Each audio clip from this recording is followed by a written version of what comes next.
குமார், சிறுபான்மையினர்களுடைய நலன் மீது அக்கறை என்றால் இதை கடந்த காலங்களில் தேர்தல் பரப்புரையிலெல்லாம் பேசியதை வைத்து பார்க்கும் பொழுது எப்படி இதை நம்புறது அப்படின்ற ஒரு கேள்வியை எழுப்புறார் சுகுணா.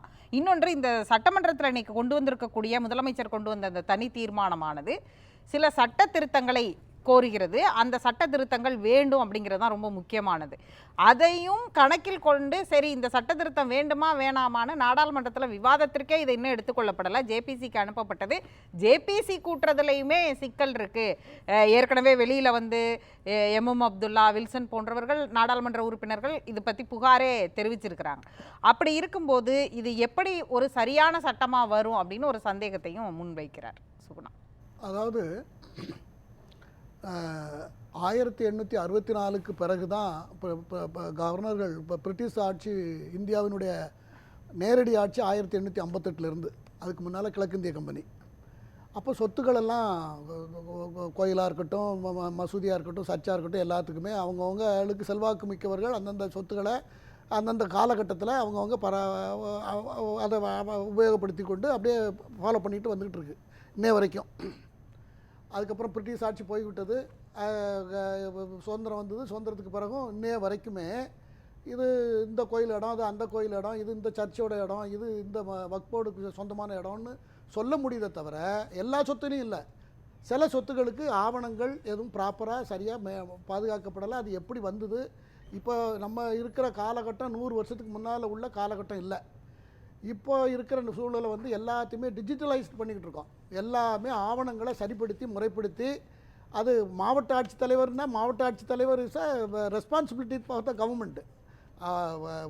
அங்கே குடியரசுத் தலைவர், அப்புறம் மாநிலத்தில் ஆளுநர், அது அரசாங்க ரீதியாக நான் சொல்கிறேன், அரசியல் பொலிட்டிக்கல் பார்ட்டி சைடில் இல்லை.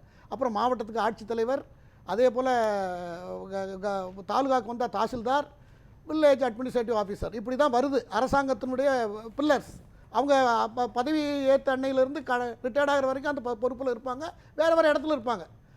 ஆக அவர் அது ஐஏஎஸ் படித்துவிட்டு நிர்வாகத்துக்கு, அரசியல்வாதிகளுக்கும் தலைவர்களுக்கும் வழிகாட்டக்கூடிய தொகுப்புகளை உருவாக்கி கொடுக்கக்கூடிய, கைட்லைனை வகுக்கக்கூடிய ஒரு சக்தி வாய்ந்த படிப்புகளெல்லாம் படித்து அனுபவப்பட்டு தான் அந்த துறைக்கு வருகிறார்கள்.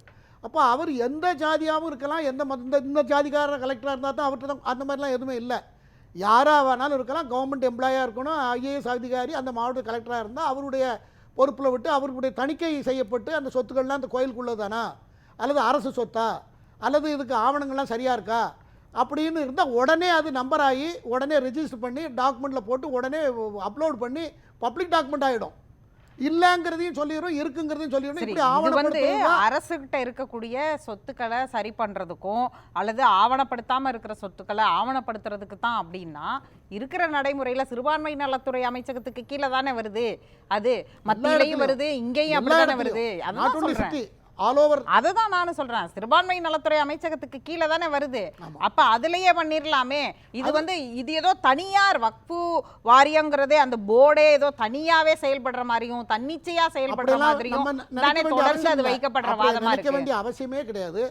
முழுக்க இதுல எல்லா தரவுகளும் என்ன சொல்லுதுன்னா, முழுக்க சிறுபான்மையினர் வக்ஃப் போர்டுடைய சொத்துக்களை மேம்படுத்துவதற்கும் அதை முறைப்படுத்துவதற்கும் அதை ஆவணப்படுத்துவதற்கும் எதிர்காலத்தில் இன்னும் சொத்துக்களுடைய விலைகள் இதெல்லாம் எங்கேயோ போய்கிட்டு இருக்கு.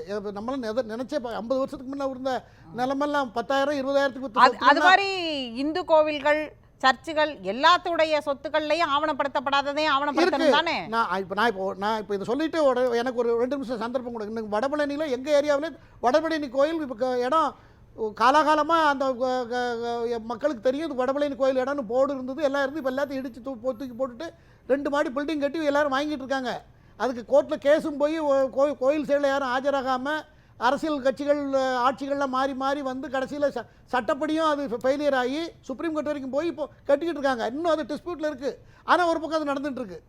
காரணம் என்னென்னா அது சரியாக மெயின்டைன் பண்ணாதனால. இது வடபழனி ஆண்டவர் கோயில் கிட்டத்தட்ட 300 கோடி ரூபா மதிப்புள்ள சொத்து. இது பெரியார் தெருன்னு ஒரு இடத்துல உங்களுக்கு கூட தெரிஞ்சிருக்கலாம், நீங்கள் அந்த ஏரியா பற்றி உங்களுக்கு தெரியும். அதில் இருக்கிற கிட்டத்தட்ட 2 ஏக்கர் நிலத்தில் இந்த கட்டடம் கட்டப்படுது. அதை சுற்றி உள்ள இடம்லாம் வீடுகள் கிட்டத்தட்ட ஒரு 500,000 வீடு இருக்குது. அந்த அவ்வளோ வீடும் இந்த அது இன்னொரு மதத்தை சார்ந்த ட்ரஸ்ட் தான் அதை ஆக்குபை பண்ணி, நான் எந்த மதம்னு சொல்லலை, ஆக்குபை பண்ணி இன்னும் 3வது கை மாற்றி விற்று வேலை நடந்துட்டு இருக்கு. இது எல்லா சர்ச்சிலையும் இது நிறைய நடக்குது. என்கிட்டே நிறைய டாக்குமெண்ட் இருக்குது. என்கிட்டே நீங்கள் பேசும்போது எதை சொல்லுங்கள் அதை சொல்லுங்கன்னு அப்பப்போ கொடுத்த டாக்குமெண்ட்லாம் இருக்குது. வேளச்சேரி போகிற வழியில் டாடா மோட்டார்ஸ்னு ஒரு கம்பெனி இருக்கும். அதுக்கு பின்னால் உள்ள ஒரு பெரிய இடம், அது ஒரு 2 ஏக்கர் இடத்த டிவியில் பேசினா இப்போ இந்த அது மாதிரி மாதிரிலாம் நீங்கள் சொல்லணும், பப்ளிக்கு சொல்லணும்னு வருது. நாம சொல்ல முடியாது. நீங்கள் அந்த சப்ஜெக்ட் எடுத்தால் தான் நம்ம சொல்ல முடியுமே தவிர மற்றபடி சொல்ல முடியாது. அந்த மாதிரி எல்லாம் கூட இருக்கிறது எல்லா இடத்துலையும் இருக்குது. எல்லா ரிலீஜியஸ் எல்லா வாரியத்திலையும் இருக்குது, வக்ஃப் போர்ட்லையும் இருக்குது, இந்து தேவாலயங்கள்லேயும் அந்த பிரச்சனை இருக்குது. அதை செய்யணும் தான். அதை டிஜிட்டலைஸ் பண்ணுறதுக்கும் அதை ஆவணப்படுத்துவதற்கும் அதை மேம்படுத்துவதற்கும் இதுதான். இது வக்ஃப் போர்டு சொத்து தானே, கிட்ட போக முடியாதுன்னு அந்த சரத்தே சொல்லுது. வக்ஃப் போர்டு சொத்து தான் உறுதிப்படுத்தப்பட்டு அதுக்கிட்ட அப்போவே அது ஜீவமாயிடும். ஆகையினால இது என்னைக்காவது இதை பண்ணி ஆகணும். அதை இப்போ இந்த அரசு பண்ணுது. அப்படி தான் நம்ம பார்க்கணுமே தவிர இதில் ஒரு அரசியலை ஏற்படுத்தி இதில் ஒரு சரி. அப்போ இது நேரடியாக இதை நிலங்களை எல்லாம் சீர்படுத்துறது, அதை டாக்குமெண்ட் பண்ணுறது அப்படிங்கிறது மட்டும்தான் பிரச்சனையாக இருந்தால் நாடாளுமன்றத்தில் விவாதத்துக்கு ஏன் அதில் அவ்வளவு பிரச்சனையாச்சு? ஏன் ஜேபிசிக்கு அனுப்பப்பட்டுச்சு? எல்லாருமே அதற்கு ஆதரவாக இருந்திருப்பாங்க இல்லையா? ஏன் சிக்கல் வந்துச்சு அப்படின்னு ஒரு கேள்வி இருக்குல்ல. பொதுவாகவே ஒவ்வொருத்தருக்கும் ஒவ்வொரு கட்சிகளுக்கும் ஒவ்வொரு நோக்கம் இருக்கும், ஒவ்வொரு கருத்து இருக்கும். அந்த கருத்தினுடைய ஒட்டுமொத்த முடிவாக தான் அந்த முடிவு எடுத்துக்கொள்ளப்படும். அதையும் நடத்த விடாமல் விவாதிக்க விடாமல் பண்ணுறதும் நம்ம பார்த்துட்ருக்கோம் பல இஷ்யூஸில். அப்படி தான் இதுவும் நடந்தது. அந்த சமயத்தில் தேர்தல்லாம் இருந்தது. அதுக்கப்புறம் அதை இன்னும் அது முடிவுக்கு வரலையே. இன்னும் அது இன்னும் கருத்து கேட்டு இன்னும் தொகுப்பெல்லாம் முடிவுக்கு வரல. இப்போ ட்ரையலில் தான் இருந்துக்கிட்டு இருக்கு. ஆகையினால அதெல்லாம் எடுத்தங்கவுத்தன்லாம் பண்ணிட மாட்டாங்க. எடுத்தங்கவுத்தன் பண்ணுறதுக்கு இந்த செய்யணும்னு அவசியம் இல்லை. நீங்கள் ஒரு ப்ராடாக அதை நேராக ஜேபிசியிலிருந்தே சஸ்பெண்ட் பண்ணப்படுறாங்க அப்படின்னு பேட்டி கொடுத்தாங்களே. அப்துல்லாலாம் பேட்டி கொடுத்தாரு, மாநிலங்களவை உறுப்பினர். அதுக்கு என்ன அர்த்தம்? எல்லாருடைய நோக்கமும் எல்லாருடைய எண்ணமும் அவங்கவுங்க நினைக்கிறது நடக்கலைன்னா அதுக்கு தகுந்த மாதிரி கொஞ்சம் கூட குறைய பேசுறது இயல்பு தான். எல்லா கட்சிக்காரங்களும் எல்லாருடைய அவங்களுடைய நோக்கத்துக்கு தகுந்த மாதிரி பேசுவாங்க. ஆனால் பொதுவாக அதில் ஒரு நியாயம் எட்டப்படும்.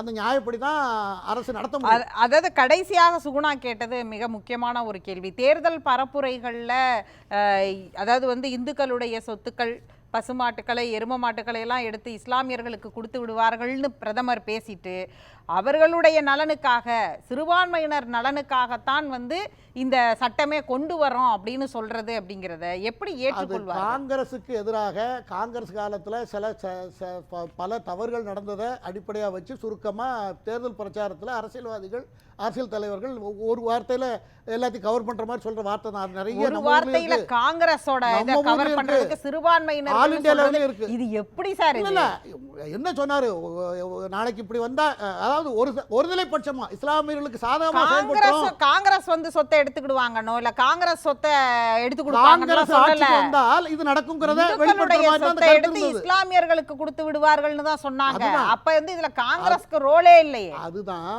காங்கிரஸ் ஆட்சிக்கு நீங்க காங்கிரஸுக்கு வாக்களித்தால் இது போலெல்லாம் எதிர்காலத்தில் நடந்துருங்கிறத டச் பண்ணுறதுக்காக அப்படி சொன்ன வார்த்தை அது.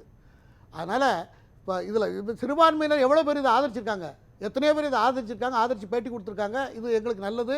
இதில் கூட எங்களுக்கு சாதாரண இஸ்லாமியர்களுக்கு இதில் எந்த பிரயோஜனமும் கிடையாது. அதில் ஒரு தரப்பு தான் அதை பயன்படுத்திக்கிட்டு தவறாக பயன்படுத்திக்கிட்டு இருக்காங்கிறத பேட்டியெல்லாம் நிறைய இருக்குது. இல்லை அது சரி செய்யணும், அதுக்குள்ளே சீர்திருத்தம் வேணுமான்னு கேட்டால் அது இன்னொரு விவாதமாக நம்ம பேசலாம். ஆனால் இந்த சொத்துக்களை இவங்க தான் பராமரிக்கிறாங்க, இந்த சொத்துக்களில் ஊழல் நடக்குது அப்படின்னா ஏற்கனவே அப்படி கண்டுபிடிச்ச தரவுகள் அல்லது கண்டுபிடிச்ச அதுக்கான கேஸ் ஸ்டடிஸ் அப்படின்னு இருக்கணும்ல. ஊழல் இல்லை, இது சொத்து வக்ஃப் போர்டுக்கு இருக்குன்னா வக்ஃப் போர்டுக்கு எப்படி வந்தது எப்படி இருக்குது அப்படி இருக்கட்டும், அப்படி தான், அவ்வளோதான். இவ்வளோதான் அதில் பாயிண்ட்டு. இப்போ இன்னொன்று சொன்னார், இஸ்லாமியர் அல்லாதவர்கள், இஸ்லாமிய நிர்வாக இது வழிபாட்டு முறைகளில் தான் அந்த இது சொத்துக்களை பராமரிக்கிறதுக்கும் அதை டிஜிட்டலைஸ் பண்ணுறதுக்காகவும் எடுக்கப்பட்ட குழுவில் யார் வேணாலும் இருக்கலாம். சொத்துக்களை கோயில் வழிபாட்டு முறைகள், இப்போ இஸ்லாமியர்கள் வழிபாட்டு முறை இந்துக்களுக்கு தெரியாது, மற்ற சமூகத்தை மற்ற மத நம்பிக்கை உள்ளவர்கள் நம்ம பார்க்குறோம். டெய்லி மாவட்ட ஆட்சியர்களுடைய ரோல், சில மாவட்ட ஆட்சியர்கள் தெரியாமல் சைலண்டாக நிறைய வேலைகளை பண்ணுறாங்க, சில மாவட்ட ஆட்சியர்கள் கேமரா முன்னாடிக்காகவே சில வேலைகளை பண்ணுறாங்க. அதையெல்லாம் நம்ம டெய்லி செய்திகளில் பார்க்க வேண்டிய ஒரு சூழலில் தான் இருக்கிறோம்.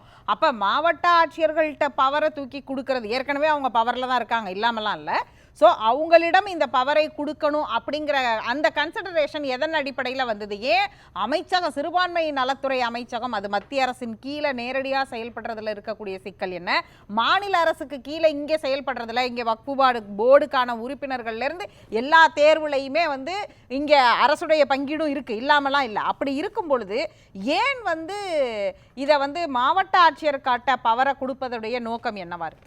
கலெக்டருங்கிறது இது வந்து ஒரு 500-600 வருஷமாக இப்போ ஐரோப்பாவிலேருந்து பரவின ஒரு கலாச்சாரம். ஐஏஎஸ் படித்தவங்க அங்கே இப்போ ஐசிஎஸ் படிச்சிருந்தாங்க, அவங்கள தான் அந்த பொறுப்புக்கு போட்டாங்க. அவங்க பின்னால் கவர்னராக வருவாங்க, பெரிய பெரிய பொறுப்புகளும் அவங்க தான் வருவாங்க. அவங்களுக்கு தான் அந்த ரூல்ஸ் எல்லாம் ஃப்ரேம் பண்ணுறதுக்கு தெரியும். அவங்க அது எப்படி பிரதிபலன் எப்படி இருக்கும், அது எப்படி வகுத்து கொடுத்தா சரியாக இருக்கும், நடைமுறைப்படுத்தினா என்ன சிக்கல் வருங்கிறதெல்லாம் அவங்களுக்கு அது சொல்லி கொடுக்குறது. அதை படிச்சுட்டு வந்து அவங்க தான் அரசாங்கத்துக்கு எந்த காலத்துக்கும் வழிகாட்டியாக இருந்திருக்காங்க. அதனால தான் அந்த ஆர்டரில் வருது.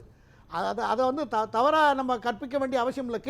கீழே சாதாரண ஒரு ஆள்கிட்ட மாவட்ட collector is a responsible person, அதில் எந்த சந்தேகப்பட வேண்டிய அவசியமே இல்லை. அதனால தான் அரசாங்கம் மாவட்ட ஆட்சித்தலைவரை சென்டராக போட்டிருக்கு. அதை பற்றி சந்தேகப்படுறதுக்கு ஒன்றுமே இல்லை. யாருமே இந்த மாதிரி ஒரு பொது விஷயத்தில் ஒரு தலைப்பட்சமாக செயல்படவே முடியாது. அரசாங்கமே செயல்பட முடியாது. தப்பாக இருந்ததுன்னா எல்லாரும் சேர்ந்துருவாங்கல்ல, எல்லாரும் சேர்ந்துருவாங்க. எல்லா மதத்துக்கும் பொறுத்து எதிர்கட்சிகள் வைக்கிற கோரிக்கை ஏற்றுக்கொள்ளவே படலையே. அதாவது ஆளுங்கட்சி தரப்புல 14 விதிகளை திருத்த சொன்னாங்க. அந்த விதிகளை ஏற்றுக்கொள்ளப்பட்டு திருத்தப்பட்டது.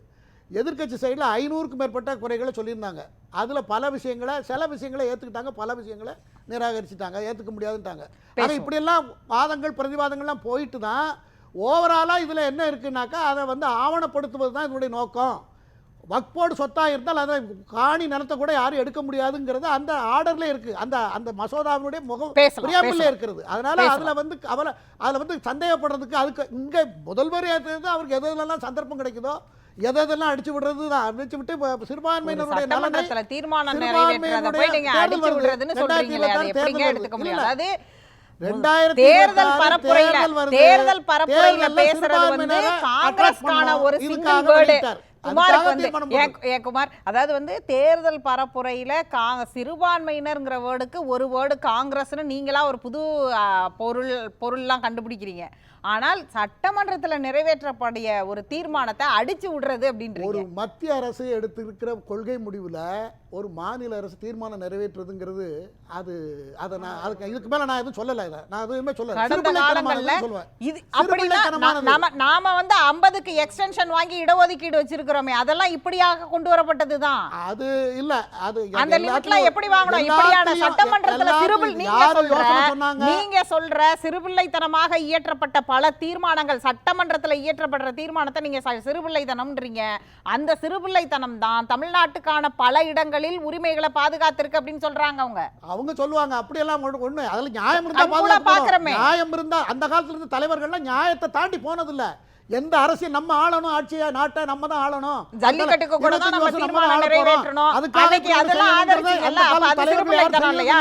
அதாவது கலைஞர் கூட அதை செய்யறது, அதாவது மத்திய அரசு செய்தது இல்ல, ஜெயலலிதா செய்தது இல்ல. இல்ல, ஆனால் இந்த முதலமைச்சர், அதாவது மத்திய அரசு ஏற்கனவே ஜல்லிக்கட்டுக்கு ஆதரவு தெரிவிக்கல, நீதிமன்றத்தை அவங்க கை காமிச்சிட்டாங்க. ஆனா இங்க ஒரு தீர்மானம் நிறைவேற்றப்பட்டுச்சு, போராட்டம் நடத்தப்பட்டுச்சு. அப்ப அது மட்டும் சிறுபிள்ளைத்தனமா தெரியலையா உங்களுக்கு? அதாவது நீங்கள் ஜல்லிக்கட்டு விஷயம் நமக்கு தெரியும். ஜல்லிக்கட்டு விஷயம் நம்ம எல்லாரும் அதை நிர்பந்தத்தை மத்திய அரசாலையும் அதை சமாளிக்க முடியாத நிலைமை வந்து கடைசியில் சக்ஸஸ் ஆகி வந்தது. கோர்ட்டில் இருந்தும் அது வெளியே கொண்டு வர்ற அளவுக்கு மக்களுடைய தீவிரத்தை அது வெளிப்படுத்துச்சு. அதனால பண்ணாங்க. அதனால சட்டமன்றத்துல போடுற தீர்மானங்களை எல்லாம் நம்ம சிறுபிள்ளைத்தனம்னு சொல்லி கடந்து போயிட முடியாது. உங்களுக்கு தான் நிறைய கன்க்ளூஷனுக்கு நேரம் தர போறேன், நீங்க கை தூக்கணும். இதுல வந்து பேராசிரியருக்கு நேரம் இருக்கு.